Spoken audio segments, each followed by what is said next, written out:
নমস্কার বন্ধুরা, সোমাদির রান্নাঘরে সবাইকে স্বাগত। আশা করছি আপনারা সবাই খুব ভালো আছেন। অন্য দিনের মতো আজও একটি দারুণ রেসিপি নিয়ে চলে এসেছি, সাবুর খিচুড়ি। আমার মায়ের হাতে শেখা এই রেসিপিটি খুব সহজভাবে কম উপকরণে বানিয়ে শেয়ার করব। যে কোনো উপোসের দিনে বা ঠাকুরের ভোগ প্রসাদ হিসাবে আপনারা বানিয়ে নিতে পারবেন। তার জন্য সম্পূর্ণ ভিডিওটি দেখতে হবে। আমার চ্যানেলে নতুন বন্ধুদের কাছে অনুরোধ, আমার চ্যানেলটিকে সাবস্ক্রাইব করার জন্য আর পাশে থাকা বেল আইকনটি প্রেস করে রাখবেন, যাতে আমার সমস্ত রান্নার নোটিফিকেশান সবার আগে আপনার কাছে পৌঁছে যায়। আর ফেসবুক বন্ধুদের কাছে অনুরোধ, পেজটিকে ফলো করার জন্য। চলুন দেখে নেওয়া যাক রেসিপিটি। সাবুর খিচুড়ি বানানোর জন্য এখানে আমি 250 গ্রাম বড় দানার সাবু নিয়ে নিয়েছি। খুব ভালো করে ধুয়ে নেব। সাবুটা ধুয়ে নিয়েছি, এবার ভিজিয়ে রাখবো 20 মিনিটের মতো। এখন আমি কড়া বসিয়ে নিয়েছি। এখানে সোনা মুগের ডাল নিয়েছি 150 গ্রাম। খুব ভালো করে শুকনো খোলায় ভেজে নেব।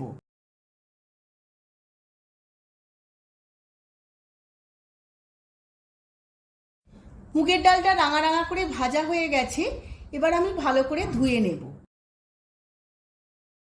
মুগের ডালটা আমি পরিষ্কার করে ধুয়ে নিয়েছি, এবার আমি সেদ্ধ বসিয়ে দেব। অপরদিকে একটা কড়ার মধ্যে তেল বসিয়ে নিয়েছিলাম। তেলটা গরম হয়ে গেছে, এবার ছোট ছোট করে কেটে রাখা ফুলকপি ভেজে নেব। আপনারা চাইলে অন্য সবজিও দিতে পারেন। এর মধ্যে অল্প একটু নুন দিয়ে দেব, যাতে কপিটা খুব সুন্দরভাবে ভাজাও হয় এবং নরমও হয়। আপনারা চাইলে গাজর, বিনস এইসব সবজিগুলোও দিতে পারেন। এটা সম্পূর্ণ নিরামিষ একটি রেসিপি, যার জন্য সবজি দিয়েও খেতে পারেন। ফুলকপিগুলো রাঙা রাঙা করে ভাজা হয়ে গেছে, এবার তুলে নেব। ওই একই তেলের মধ্যে কাজু আর কিশমিশ ভেজে নেব।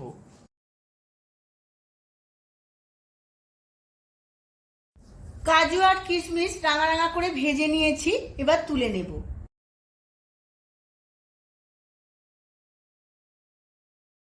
ওই একই তেলের মধ্যে কিছু ফোড়ন দিয়ে দেব। তার মধ্যে শুকনো লঙ্কা, তেজপাতা, অল্প একটু দারচিনি, 3টে ছোট এলাচ, আর দেব কিছু লবঙ্গ আর হাফ চামচ জিরে। সমস্ত কিছু খুব ভালোভাবে ভেজে নেব। ফোড়নগুলো খুব ভালো করে ভাজা হয়ে গেছে, এবার এর মধ্যে দিয়ে দেব কেটে রাখা একটা টমেটো। টমেটোও আমি খুব ভালো করে ফোড়নের সাথে ভেজে নেব। অল্প একটু নুন দিলাম, যাতে তাড়াতাড়ি টমেটোটা সেদ্ধ হয়ে যায়। টমেটোটা ভাজা হতে হতে অপরদিকে আমি দেখে নেব ডালটা কতটা সেদ্ধ হলো। ডালটা আমার 50% সেদ্ধ হয়ে গেছে। এবার আমি ভিজিয়ে রাখা সাবুটা এর মধ্যে দিয়ে দেব।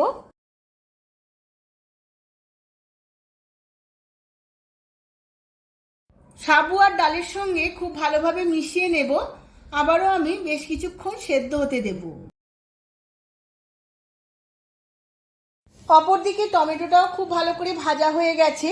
এবার এর মধ্যে দিয়ে দেব 1 চামচ আদা বাটা। এই রেসিপি আমি সম্পূর্ণ নিরামিষ করছি, তাই পেঁয়াজ রসুন ছাড়াই করব। তাতেও কিন্তু খুব সুন্দর টেস্ট হবে। আদা আর টমেটো খুব ভালো করে ভাজতে ভাজতে এর মধ্যে দিয়ে দেব আমি 1 চামচ চিনি। চিনির পরিমাণটা আপনাদের যেমন খাবেন তেমনই দেবেন। নিরামিষ রেসিপিতে একটু মিষ্টি বেশি ভালো লাগে, টেস্টি হয়। টমেটো আর আদা খুব ভালো করে ভাজা হয়ে গেছে। এবার একটু জল দিয়ে এর মধ্যে কিছু গুঁড়ো মশলা অ্যাড করব।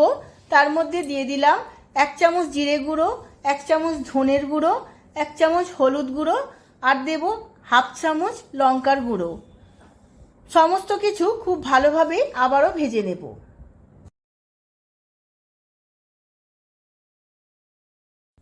সমস্ত মশলাটা খুব ভালো করে ভাজা হয়ে গেছে।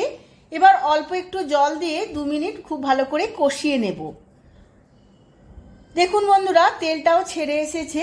আমার খিচুড়িতে দেওয়ার জন্য মশলাটা একদম রেডি হয়ে গেছে। ডাল আর সাবুটা খুব ভালো করে সেদ্ধ হয়ে গেছে।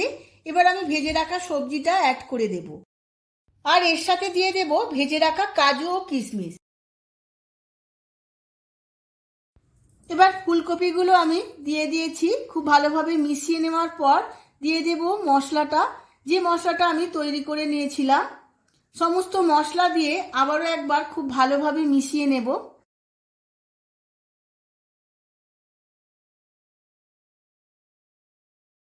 সবজি আর মশলা দেওয়ার পর দিয়ে দেব স্বাদ মতো নুন। নুন দিয়ে আরও 5 থেকে 7 মিনিট খুব ভালো করে ফুটিয়ে নেব। যেহেতু আমার সবজিগুলো অনেকটাই ভাজার সময় সেদ্ধ হয়ে গেছে, তাই বেশি সেদ্ধ করতে লাগবে না। সাবুর খিচুড়িটা আমার একদম রেডি হয়ে গেছে। এখন আমি এর মধ্যে দিয়ে দেব 1 চামচ শাহি গরম মশলার গুঁড়ো আর দেব 1 চামচ ঘি। এবার সমস্ত কিছু খুব ভালোভাবে মিশিয়ে নিয়ে অল্পক্ষণের জন্য চাপা দিয়ে কিছুক্ষণ পরে সার্ভ করে নেব। আমি সার্ভ করে নিয়েছি সাবুর খিচুড়ি। দারুণ খেতে হয় বন্ধুরা, না খেলে বোঝা যাবে না। তাই আমার মতো করে বাড়িতে একবার বানিয়ে ফেলুন, আর যে কোনো দিনে বা উপোসের দিনে আপনারা সার্ভ করুন, দেখবেন সবার খুবই ভালো লাগবে। ভিডিওটা যদি ভালো লেগে থাকে ভিডিওটিতে প্রচুর প্রচুর লাইক শেয়ার কমেন্ট করবেন। আজ তাহলে আসি, আবার দেখা হবে পরবর্তী ভিডিওতে নতুন কোনো রেসিপি নিয়ে। ধন্যবাদ।